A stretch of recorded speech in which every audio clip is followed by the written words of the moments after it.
दो चर वाले रैखिक समीकरण युग्म। इसमें सबसे पहले हम समझेंगे चर क्या होते हैं। चर चर होते हैं जिसको हम गिन सकते हो, जिसको हम काउंट कर सकते हो, क्या होते हैं? चर होते हैं। जैसे A to Z हो जाए, ठीक,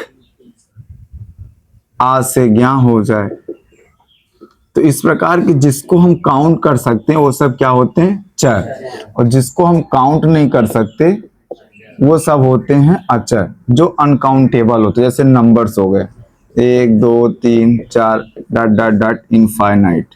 अगर इनफाइनाइट कहीं जुड़ गया तो क्या हो जाएंगे? अचर। और अगर इनफाइनाइट नहीं जुड़ा, जिसको हम काउंट कर सकते वो क्या हो जाएंगे? चर। और दूसरी बात कर लेते हैं हम लोग रैखिक।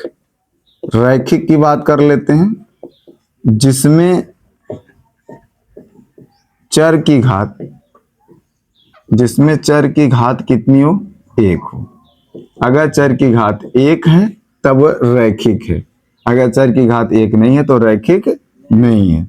और हम लोग समीकरण की बात कर लेते हैं, तो कोई बहुपद है, जैसे यहाँ कोई मान लीजिए बहुपद है और ये बहुपद के बराबर क्या हो जाए? शून्य हो जाए, तो उसको हम क्या बोलेंगे?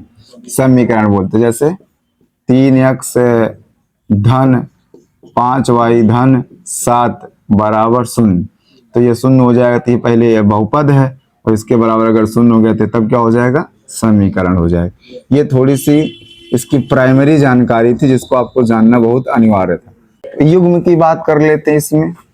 तो युग्म की बात करें तो युग्म का मतलब होता है जोड़ा। मतलब इसमें हमको एक समीकरण नहीं, दो समीकरण पढ़ने होंगे, है ना? दो समीकरण पढ़ने होंगे और दोनों समीकरण दो चर वाले होने चाहिए। दो चर का मतलब क्या हो गया?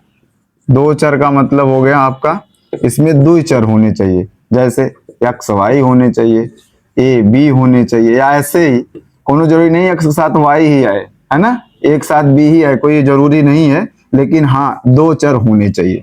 जब दो चर होंगे और उसका जिसमें चर की घात 1 होएगी, जब चर की घात 1 होएगी और दो चर होंगे तो उसको हम क्या बोलेंगे? दो चर वाले रैखिक समीकरण बोलेंगे, ठीक। और अगर दो जोड़, अगर हमको जोड़ा दिख रहा होगा रैखिक समीकरण का, दो चर के रैखिक समीकरण, तो उसको हम बोलेंगे दो चर वाले रैखिक समीकरण युग्म बोलेंगे।